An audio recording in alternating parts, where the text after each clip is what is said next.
Émission spéciale élections législatives sur Sensation Essonne en partenariat avec le Républicain de l'Essonne. Bonjour à tous et bienvenue dans le Mag Essonne sur Radio Sensation. Aujourd'hui, nous allons nous intéresser aux enjeux des élections législatives en Essonne. Et pour cela, mon invité est Teddy Vory. Bonjour. Bonjour Corentin. Vous êtes rédacteur en chef au Républicain de l'Essonne. Alors notre département doit élire prochainement ses 10 députés, 10 circonscriptions, donc 10 élections. En 2017, les Essonniens avaient élu 6 députés En Marche, en plus de Manuel Valls, qui était aussi affilié à la majorité présidentielle.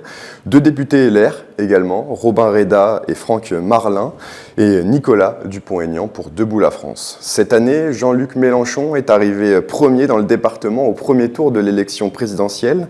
Avec 28,12% des voix, il devance Emmanuel Macron qui avait réuni, lui, 27,65%. Depuis, la nouvelle Union populaire écologique et sociale est née, la NUP, une union entre les partis de gauche, la France insoumise, le Parti socialiste et les écologistes. Teddy Vory, est-ce que la gauche peut avoir de l'ambition pour ces élections législatives en Essonne? Elle peut certainement avoir de l'ambition pour ce scrutin, effectivement. Jean-Luc Mélenchon est quand même arrivé en tête, non seulement dans le département, mais également dans 6 circonscriptions de l'Essonne. Donc voilà, c'est effectivement un fort potentiel électoral. Reste à savoir si ce qu'on a vu au premier tour de la présidentielle va se répéter au premier tour des élections législatives le 12 juin. Voilà, tout reste à voir. Et maintenant, c'est aux militants et aux candidats de mobiliser leur électorat. Alors l'Essonne était anciennement réputée pour être une terre de gauche. Est-ce qu'elle l'est toujours? Le département est à droite aujourd'hui. L'ensemble des députés, il n'y avait plus de députés vraiment à gauche. Est-ce qu'on peut encore dire que l'Essonne est une terre de gauche? L'Essonne est une terre très partagée. Et effectivement, elle a encore une forte influence à gauche de la part des électeurs. Donc voilà, je pense qu'au gré des mouvements nationaux, le département peut basculer de droite à gauche ou de gauche à droite, mais il reste quand même marqué par un électorat populaire très fort, particulièrement dans la partie urbaine du département ou dans les grandes villes comme c'est le cas à Étampes. Et donc, parmi les candidats de la NUP, on surveillera attentivement les résultats de Farida Amrani dans la circonscription d'Évry-Courcouronnes, qui semble avoir le plus de chances d'être élu parmi les candidats de la NUP. Celui aussi de Cédric Villani dans la 5e, le député sortant, qui était anciennement à La République En Marche et qui est désormais candidat de la NUP.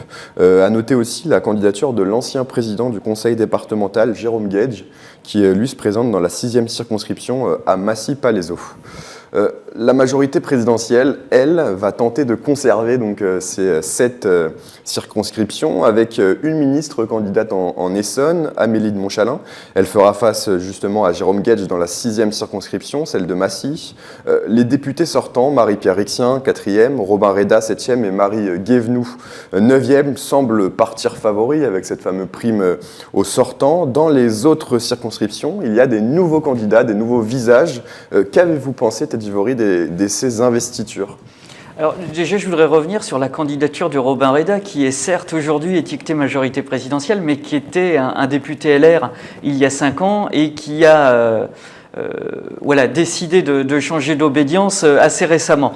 Donc voilà, est-ce qu'on peut parler de lui comme d'un député sortant de la majorité présidentielle? J'en suis pas certain.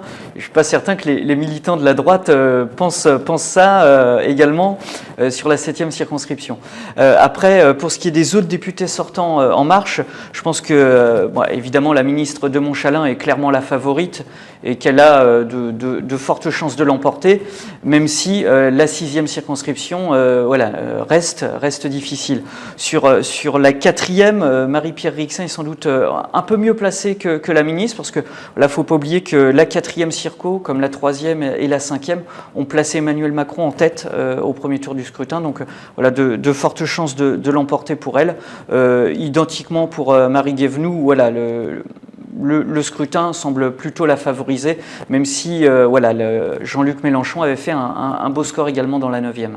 Et Robin Reda qui, du coup, c'était Alexis Izard, le conseiller municipal de Savigny, qui devait se présenter pour La République En Marche. Finalement, Robin Reda a été investi. Et Alexis Izard est donc passé dans la 3e circonscription. Est-ce que c'est un parachutage? Est-ce qu'on peut considérer cela comme un parachutage? Ou a-t-il ses chances, Alexis Izard? Alors, évidemment qu'il a ses chances. Comme je l'ai dit il y a quelques instants, sur la 3e circo, le président Emmanuel Macron était en tête au premier tour.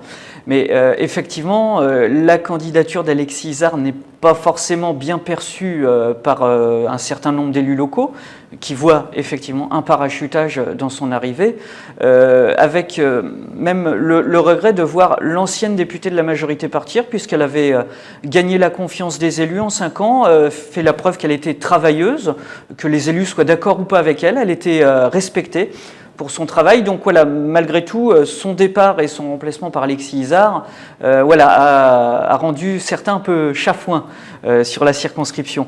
Alexis Izard a quand même de fortes chances de bien figurer dans ce scrutin, mais la 3e circonscription peut peut-être réserver des surprises. Dans la 5e circonscription, c'est Paul Midi qui a été investi. Alors, beaucoup ont critiqué, il venait de notamment son ancien emploi McKinsey. Pourtant, la 5e circonscription, c'est plutôt une circonscription qui semble favorable à la majorité présidentielle. Là aussi, a-t-il ses chances ? Et il a évidemment, oui, toutes ses chances. Il est même très bien placé. Je pense que la 5e circo est vraiment derrière le président de la République. Mais il aura face à lui le député sortant qui avait été élu après une campagne très médiatisée il y a 5 ans. Il avait fait un très gros score contre, à l'époque, Laure Darcos. Effectivement, ça va être intéressant de voir la réaction de l'électorat entre ce député sortant, médiatisé populaire, même s'il est parti un temps pour Paris, pour chasser les élections municipales à la mairie de Paris. Mais difficile de savoir ce qui va se passer. Malgré tout, je pense que Paul Midi est franchement favori du scrutin. Du côté du Rassemblement national, le parti n'a jamais eu de député en Essonne, mais il est arrivé en tête dans de nombreuses communes du Sud-Essonne. La responsable départementale du RN 91 est d'ailleurs la candidate dans la 2e circonscription, celle d'Étampes. Nathalie Carvalho a-t-elle des chances de l'emporter et de devenir la première députée de l'Essonne affiliée Rassemblement national ? Elle a de grandes chances de bien figurer dans ce scrutin. La 2e circonscription est quand même la seule circonscription de l'Essonne à avoir placé Marine Le Pen en tête au premier tour. Il y a donc un poids électoral très, très sûr pour le Rassemblement national, surtout qu'on peut y ajouter le score qui était non négligeable aussi de la candidature d'Éric Zemmour et celui de Nicolas Dupont-Aignan. Donc un fort potentiel au premier tour. Reste à savoir si ce résultat du 10 avril va se traduire le 12 juin. Mais malgré tout, la non-présence, ou du moins la présence dans les 3 premières positions de Nathalie Carvalho semble acquise sur le scrutin.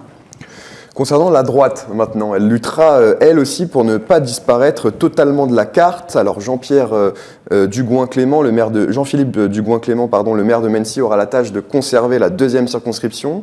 Le maire de Gif sur Yvette, Michel Bournas, se présente lui aussi dans la 5e circonscription. Quelles seront, Teddy Vory, les candidatures à surveiller à droite ? Alors évidemment, Jean-Philippe Dugouin-Clément est une grande chance pour la droite, puisqu'il est quand même candidat sur la 2e circo, qui a vu Franck Marlin l'emporter sur 6 scrutins consécutifs. Donc il semble être le favori sur le papier, mais reste à savoir ce qui va se passer alors que Valérie Pécresse a fait un score quand même assez réduit sur cette circonscription. Sur la 5e, Michel Bournas, effectivement, un maire en place bien placé, en dehors de ces circonscriptions, a surveillé la candidature d'Isabelle Perdereau sur la 3e, qui, avec l'impact de la candidature Izard, vue comme certains parachutage, pourrait sortir son épingle du jeu et figurer au moins au second tour. Sur les autres circonscriptions, à surveiller la 7e et la candidature du coup de Julien Dumaine face aux députés sortants passés dans la majorité présidentielle. Ça peut peut-être également créer une surprise. Et enfin, très rapidement, Nicolas Dupont-Aignan, député sortant de la 8e circonscription, chef de Debout la France, peut-il être inquiété dans sa circonscription, celle de hier ? Il est sans doute plus faible qu'on ne l'a jamais vu dans sa circonscription. Malgré tout, c'est sa place forte, c'est son fief. On ne peut pas écarter Nicolas Dupont-Aignan du jeu et il reste certainement le favori sur sa circonscription. Et pour être complet, Reconquête, le parti animaliste et Lutte ouvrière présentent également des candidats dans l'ensemble des circonscriptions. Merci Teddy Vory. Merci Corentin. D'avoir été avec nous. Je rappelle que vous êtes rédacteur en chef au Républicain de l'Essonne et vous pouvez retrouver cette émission en podcast audio et vidéo sur notre site internet, sur notre application et sur notre chaîne YouTube Radio Sensation.